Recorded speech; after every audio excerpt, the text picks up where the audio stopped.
Selamat siang, perkenalkan nama saya Prikola Aprilia, NIM 150 18087. Pada kesempatan kali ini, saya akan mempresentasikan mengenai studi kasus sistem rekayasa sipil.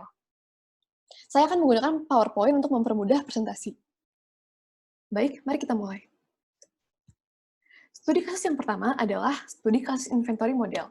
Diinformasikan bahwa sebuah perusahaan memiliki demand sebanyak 400 box of rivets setiap tahunnya dengan penjual memberikan setup cost dan holding cost sebagai berikut. Juga akan memberikan diskon 3 kategori dengan ketentuan jika pembeli membeli 1-99 box, harga box adalah $8,5 per box. Jika pembeli membeli 100-999 box, harga beli box adalah $8 per box. Dan jika pembeli membeli lebih dari 1.000 box, harga pembelian turun lagi menjadi $7,5 per box. Nah, dari sini yang perlu kita analisis adalah berapa jumlah box optimum yang kita perlukan agar kita bisa mendapatkan harga paling kecil, namun kebutuhan yang kita butuhkan masih dapat dicapai. Untuk itu, kita akan melakukan pendekatan EOQ, diskon kategori. Yang pertama harus kita lakukan adalah menentukan Y optimum untuk tiap kategori. Y optimum rumusnya sama dengan akar 2 kali demand kali setup cost per holding cost. Dari sini kita bisa menentukan Y untuk tiap kategori sebagai berikut. Namun yang perlu diperhatikan bahwa setiap kategori memiliki range-nya masing-masing berdasarkan informasi yang telah sebelumnya diberikan.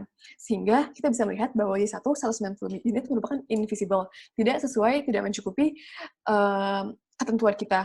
Y2 visible 200 unit, dan Y3 206 unit merupakan invisible. Dari sini kita perlu memodifikasi Y optimum yang visible untuk setiap kategori.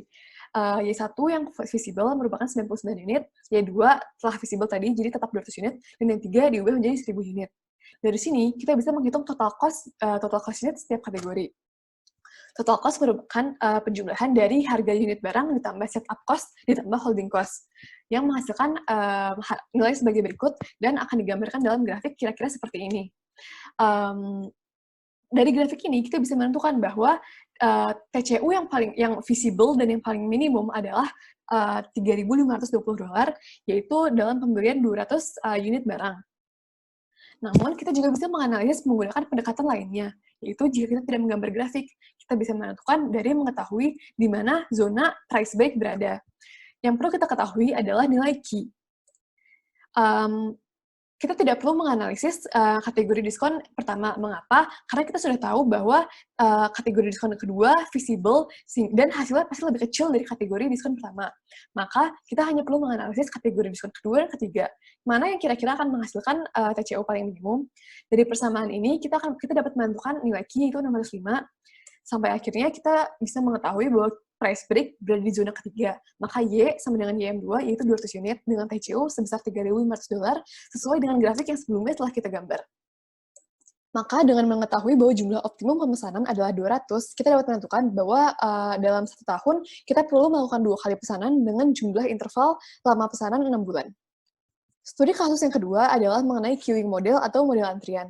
Di soal diinformasikan data sebagai berikut. Diketahui bahwa pendekatan yang kita akan gunakan adalah MMS, yaitu pendekatan multi-channel dengan S sebagai jumlah server pada kondisi yang berbeda. Apa maksudnya multi-channel? Maksudnya multi-channel adalah seluruh pelanggan mengantri di satu antrian umum dan akan mendatangi server yang available. Nah, pertanyaannya, berapa jumlah server yang paling optimum agar antrian dapat berlangsung dengan baik, dengan lancar, dan dapat memenuhi kebutuhan arrival, sementara total cost paling minimum. Jadi pertama kita perlu menentukan berapa jumlah server minimum yang dibutuhkan agar antrian masih dapat berlangsung dengan baik. Nah, syaratnya adalah service rate harus lebih besar dari arrival rate. Maka jumlah minimal server adalah 2. Karena kalau di bawah 2, arrival rate terlalu besar dan service rate tidak mampu mencukupi demand arrival rate, sehingga antrian akan bertumbuh sangat panjang dan tidak stabil. Nah, maka untuk menentukan jumlah server yang optimal tersebut, kita harus membandingkan berapa biaya yang dikeluarkan untuk keadaan server yang berbagai macam, misalkan 2, 3, 4, dan seterusnya. Nah, total biaya ini merupakan penjumlahan dari biaya servis atau gaji seorang clerk ditambah dengan output value seorang mekanis selama ia sibuk. Untuk menentukan total cost tersebut, kita harus mencari beberapa variabel, yaitu PR0, yaitu kemungkinan probabilitas tidak ada pelanggan di dalam sistem, L yaitu jumlah rata-rata pelanggan di dalam sistem, W yaitu lama rata-rata pelanggan berada di dalam sistem, LQ yaitu jumlah rata-rata pelanggan di dalam antriannya saja, dan WQ yaitu lama rata-rata pelanggan menunggu di dalam antriannya saja. Berikut adalah output perhitungan untuk menentukan total cost pada jumlah server yang berbeda. Dan dari sini kita dapat mengetahui bahwa jumlah server yang paling optimal, yaitu menghasilkan total cost yang paling kecil, adalah 3 server dengan harga total cost biaya $143,37. Dan berikut adalah grafik total cost versus jumlah server yang menunjukkan bahwa server berjumlah 3 orang paling optimal. Oke, selanjutnya adalah kasus mengenai decision analysis. Jadi di soal itu diinformasikan bahwa sebuah perusahaan ingin melakukan pembangunan fondasi jembatan yang membutuhkan tiang pancang atau bearing piles. Terdapat beberapa alternatif dari bearing piles tersebut yang dapat kita pilih. Intinya kita harus melakukan decision analysis agar kita bisa mengetahui decision mana yang paling baik untuk kita, yang paling tidak merugikan untuk kita. Untuk itu, ada beberapa aspek yang harus kita analisis. Jadi, terdapat beberapa aspek yang harus kita analisis untuk melakukan decision analysis dan mengetahui pilihan terbaik untuk kita. Yang pertama adalah state of nature.